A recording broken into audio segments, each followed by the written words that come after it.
edição do programa 20 Minutos Internacional. O tema de hoje: qual é a política externa de Bolsonaro? Vocês acompanham todos os dias, porque essa gente é pródiga em oferecer piadas ao mundo. O governo Bolsonaro, em especial seu chanceler Ernesto Araújo, são hoje motivos de risos no mundo inteiro pelas suas atuações patéticas, por sua postura desavergonhada, por seu comportamento inaceitável para os países do mundo. Ernesto Araújo e Bolsonaro, pouco a pouco, vão se transformando efetivamente numa comédia internacional. Não foi à toa que, recentemente, uma importante publicação dos Estados Unidos, com menos de 2 meses de mandato, já escolheu Ernesto Araújo como o pior chanceler do mundo. Mas por trás dessa comédia há uma política. E é importante termos isso em conta. Não devemos nos deixar levar pelo caráter patético de Bolsonaro e Ernesto Araújo, porque, embora sejam figuras medíocres, eles buscam implantar um giro importante na política externa brasileira, e é relevante que compreendamos esse giro, porque este giro faz parte de um projeto das classes dominantes, faz parte de um projeto da burguesia brasileira, um projeto impulsionado pela burguesia brasileira ao escolher Bolsonaro como o seu cavalo para retornar ao comando do Estado brasileiro e impor a agenda de reformas ultraliberais que o grande capital financeiro defende. Qual é esse giro? Parte de um fundamento.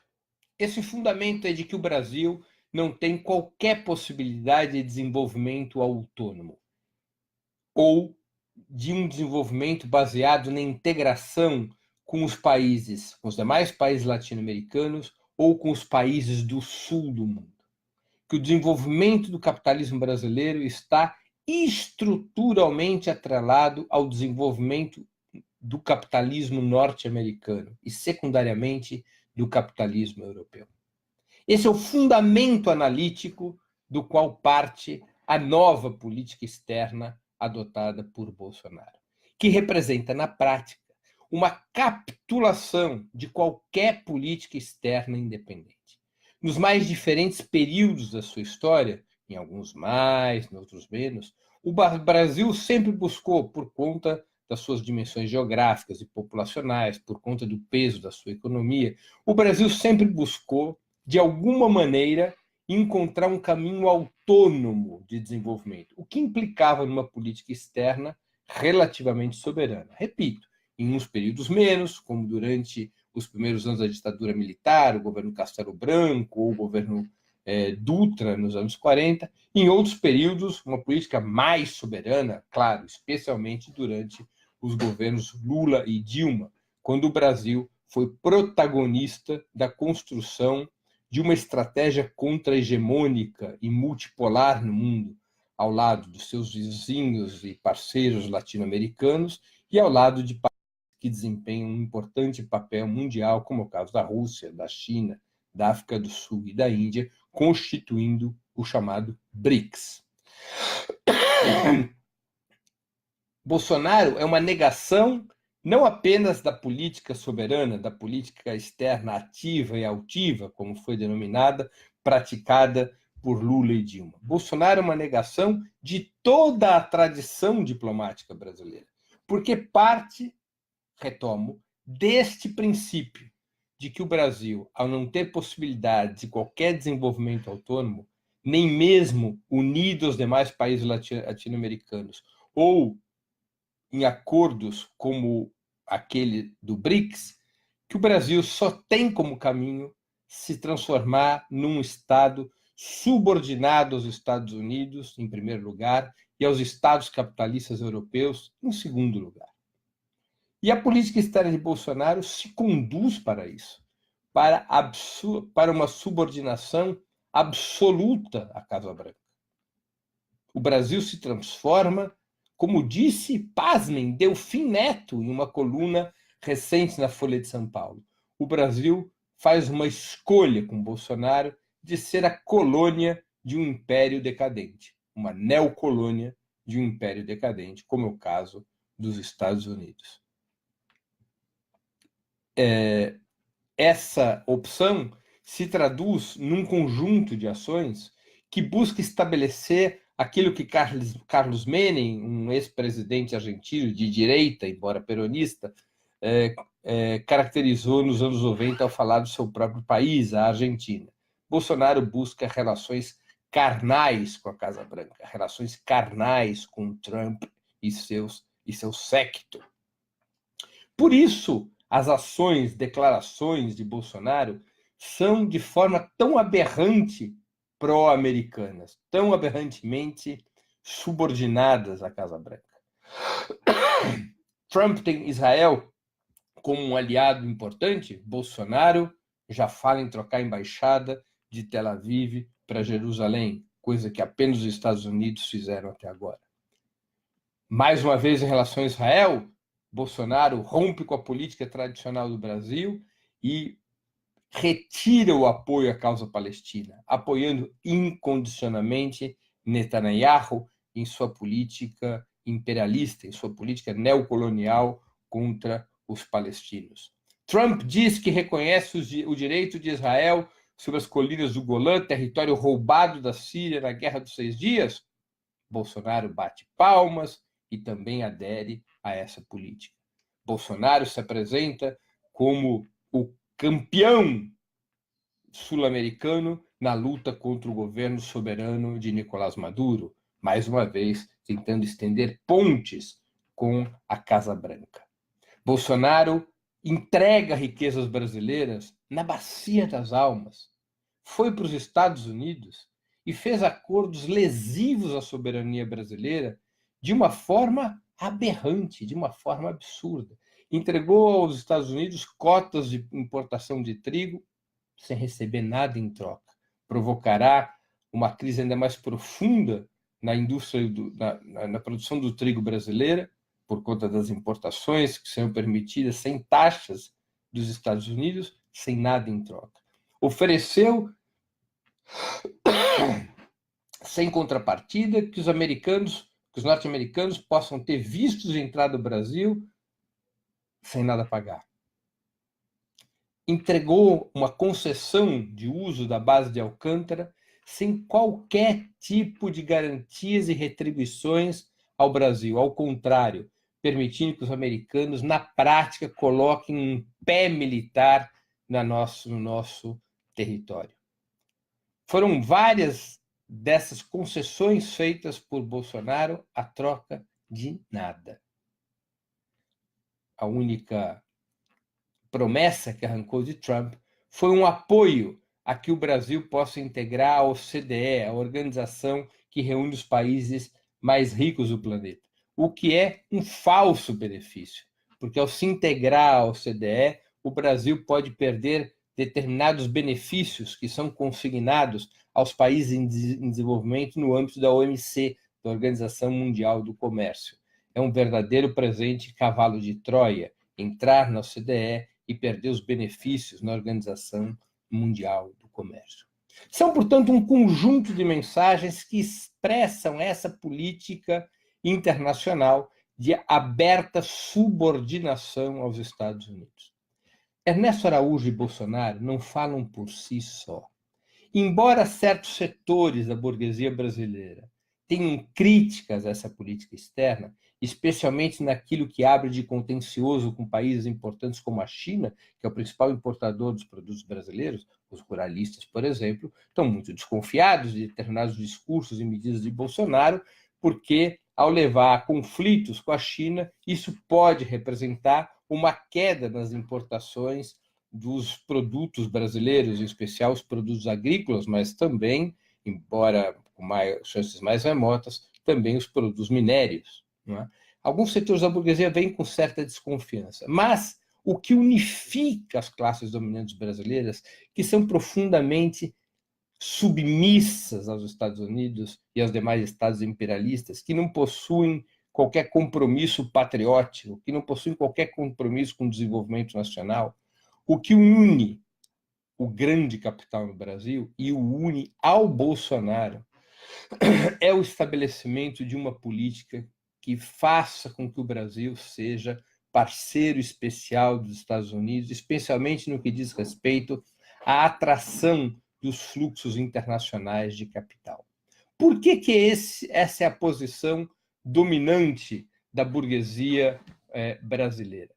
Porque seus pensadores, seus analistas, chegam à conclusão de que não é possível desenvolver a economia brasileira a partir do mercado interno, que é aquela estratégia defendida firmemente por Lula e também por Dilma, de que o desenvolvimento brasileiro devia estar atrelado a uma política de combate à desigualdade social, à desigualdade de renda, que deveria estar atrelado a uma política de expansão da renda dos trabalhadores, de tal forma a gerar um mercado interno de massas, que esta via para o desenvolvimento do Brasil não interessa a burguesia brasileira. Eles não confiam que essa via seja possível, porque essa via obrigaria a burguesia brasileira a correr riscos, a investir em ciência e tecnologia, a investir na expansão das suas fábricas, a investir na expansão da oferta para atender uma demanda crescente provocada por esse mercado interno de massas, pensado no projeto petista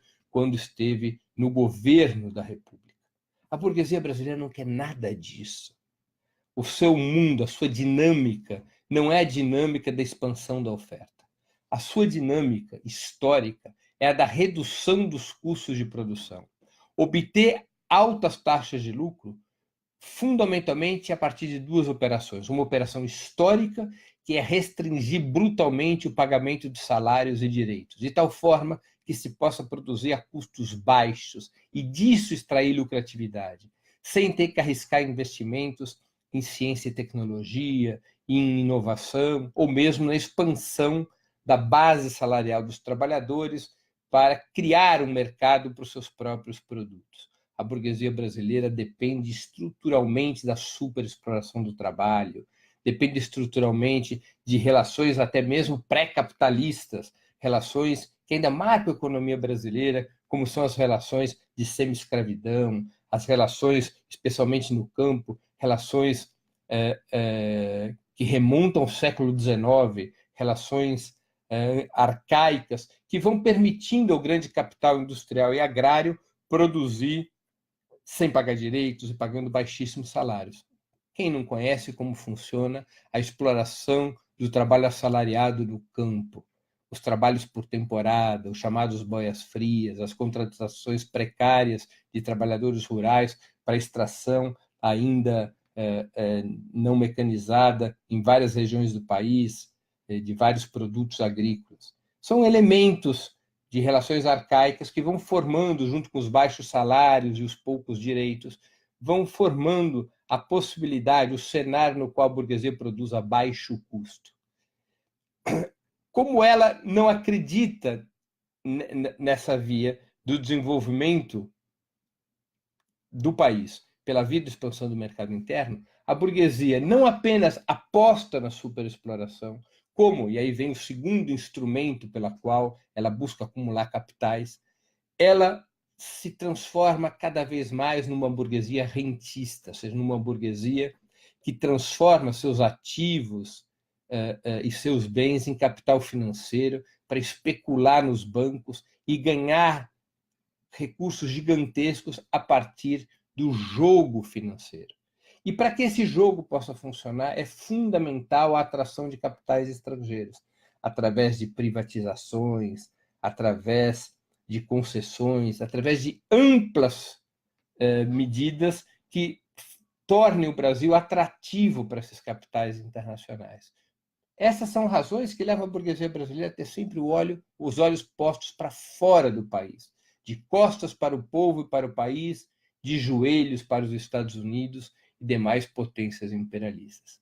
Por isso que apoiam a política do Bolsonaro. Claro, há dissensões, há setores da burguesia que criticam essa política externa, há mesmo setores que vocalizam essa crítica, mas, no essencial, a política externa de Bolsonaro representa o interesse do grande capital financeiro.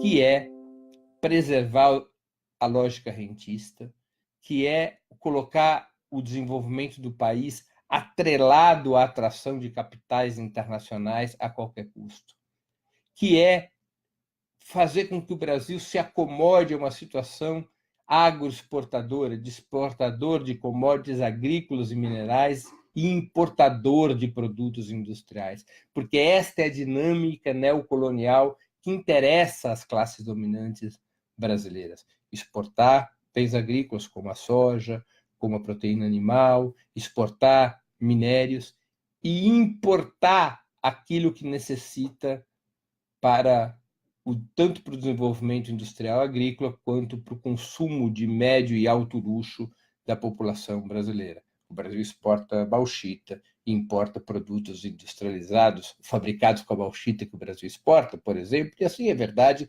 com outros tantos minerais, fixando um modelo de tipo neocolonial que é de interesse da burguesia brasileira, porque permite a ela ter o acesso a uma renda financeira gigantesca, em especial os setores vinculados à exportação dos minérios e exportação de bens agrícolas, aos bancos que recebem e rentabilizam os lucros advindos dessa exportação, conformando uma cadeia de interesses entre as frações industrial, agrícola e financeira da burguesia brasileira que está por trás dessa política de Bolsonaro. É verdade que os setores mais ilustrados da burguesia brasileira preferiam que essa política internacional fosse executada por pessoas com alguma ilustração, com algum verniz, que não passassem tanta vergonha nos fóruns internacionais, que não aparecessem ao mundo como mascates vendendo o país a qualquer preço. Mas, na essência, e por isso ela tem força, por isso ela tem apoio de setores importantes das classes dominantes, a política internacional de Bolsonaro e Ernesto Araújo representa o interesse do grande capital, que é um interesse claramente, não só antipopular, mas também antinacional. As classes dominantes brasileiras não acreditam no país. O desenvolvimento nacional não é defendido pelas classes dominantes do país. Quem defende o desenvolvimento nacional é o povo, porque o povo não pode externalizar sua sobrevivência. O povo, em massa, não pode sair do país. O povo não pode receber salários no exterior. O povo depende do aumento da sua renda, do aumento do papel do Estado na economia, do investimento em infraestrutura e na industrialização nacional para poder melhorar suas condições de vida, suas condições de consumo e impulsionar o desenvolvimento da economia a partir da soberania, a partir dos fatores internos, a partir da defesa da riqueza nacional e não da sua venda. Por isso, tradicionalmente, na história do Brasil, quem se contrapõe a políticas entreguistas como a de Bolsonaro e Ernesto Araújo são setores populares, a esquerda, os nacionalistas, a classe trabalhadora. As classes dominantes são profundamente antinacionais, são profundamente antipatrióticas. Seus olhos estão lá longe, elas são servis ao capital norte-americano, elas preferem ser rabo de elefante do que cabeça de formiga. Elas são dependentes do capitalismo norte-americano e desejam ser dependentes do capitalismo americano, porque enxergam nessa dependência ao capitalismo norte-americano e dos demais estados imperialistas a única possibilidade do desenvolvimento da economia local e a única possibilidade dessas classes dominantes, oligárquicas e burguesas, acumularem capitais contra os interesses do povo e os interesses da nação. É essa lógica que deve ser percebida na política externa de Bolsonaro. Claro, há outras razões que impulsionam essa política externa. Bolsonaro se imagina como um cavaleiro andante da ultradireita e, portanto, como uma coluna avançada das tropas lideradas por Trump contra as forças progressistas da América Latina e do mundo inteiro. Por isso mesmo, Bolsonaro está envolvido até o pescoço com as tentativas de desestabilização de Nicolás Maduro, com a formação de alianças internacionais de ultradireita, com a conspiração contra qualquer projeto progressista em qualquer canto do mundo. Bolsonaro e seus operadores, incluindo seus filhos, são parte da ultradireita mundial, são parte desta operação que inclui correntes neofascistas, cujo único objetivo é impedir que as forças progressistas avancem e estabelecer agendas cada vez mais antipopulares, cada vez mais de expropriação do povo nos distintos países que compõem o mundo capitalista. Bolsonaro também se enxerga, junto com Ernesto Araújo, como uma corrente avançada, como um esquadrão avançado da defesa do que eles consideram seus valores ocidentais e cristãos, contra outros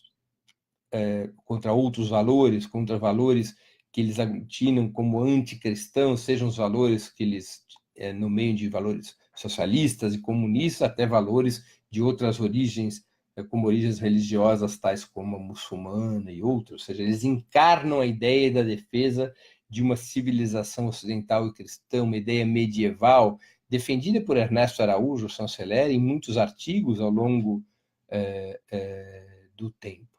Claro, parte da aproximação com Israel também tem motivações de ordem interna. Setores da base social que apoiam o Bolsonaro têm vínculos evangélicos, como é conhecido por todo mundo. E certos setores dos evangélicos se aproximaram muito de uma certa versão do judaísmo.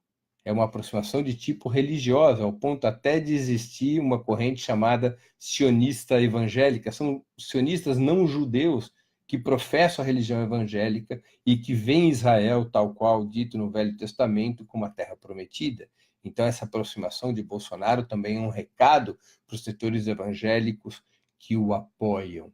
E com Netanyahu, Bolsonaro e Ernesto Araújo se sentem à vontade na defesa de um bloco conservador, de um bloco sob a liderança dos Estados Unidos de natureza neocolonial que afronta as forças democráticas, progressistas e pacíficas do mundo. Bolsonaro e Ernesto Araújo representam internamente uma política externa neocolonial e externamente, por suas alianças com Trump e Israel, uma ameaça à paz mundial, uma fonte propulsora do imperialismo mais agressivo, representado pela Casa Branca e representado pelo governo Netanyahu. Essa é a natureza da política externa brasileira, que deve ser combatida sem cessar, porque ela provoca malefícios, ela provoca danos ao povo brasileiro e aos povos de todo o mundo, a um ponto tal que levou o Brasil a abandonar o princípio mais fundamental das Nações Unidas e da própria tradição diplomática brasileira, que é o princípio da autodeterminação dos povos. Bolsonaro e Ernesto Araújo se veem hoje livres desse princípio e atuam com a mesma, apoiando a lógica intervencionista, a lógica imperialista ditada pela Casa Branca, que rompe com o pressuposto da Carta das Nações Unidas. Qual é esse pressuposto? De que todos os países renunciam ao uso da força e da intimidação militar ou econômica para derrubar governos que não lhes são simpáticos e impor governos que lhes sejam aliados. Esse é o princípio básico das Nações Unidas, atropelado historicamente pelo imperialismo norte-americano e agora rasgado pela dupla Bolsonaro e Ernesto Araújo. Por aqui termino minha exposição de hoje. Antes de encerrarmos o programa, 2 mensagens. A primeira delas: não deixem de fazer a sua inscrição no canal do Opera Mundi no YouTube. Nessa plataforma, vocês poderão assistir a transmissão ao vivo de nossos programas, bem como pesquisar e, claro, também assistir edições anteriores do 20 Minutos e demais programas da TV Opera Mundi. O YouTube é uma plataforma muito mais amigável para assistir vídeo, para fazer comentários e também para contribuir financeiramente com o Opera Mundi através do Super Chat. Segunda mensagem: peço a vocês encarecidamente que façam uma assinatura solidária de Opera Mundi. A assinatura solidária é um pequeno valor mensal que nossos espectadores e leitores pagam para que nós possamos ter os recursos necessários à sustentação e ao desenvolvimento de um jornalismo de qualidade, investigativo, um jornalismo independente, para que nós tenhamos os recursos necessários à batalha cotidiana de ideias e informações contra a imprensa de direita. Vocês poderão obter informações sobre a assinatura solidária no endereço www.operamundi.com.br/apoio. Vou repetir, www.operamundi.com.br/apoio. Nesse endereço, vocês poderão obter essas informações e já poderão fazer imediatamente a assinatura solidária de Opera Mundi. Queria agradecer a audiência de hoje, aqueles que gostaram do programa, peço que compartilhem, que o difundam, para que nós possamos ir ampliando o debate sobre questões tão importantes para o nosso país, que nós tentamos, através dos 20 minutos, auxiliar nesse debate. Nós voltaremos a nos ver na próxima sexta-feira com o 20 Minutos História. Serão 20 minutos de história dedicado ao tema golpe militar de 64. O que foi o golpe militar de 1964? Até lá e um grande abraço.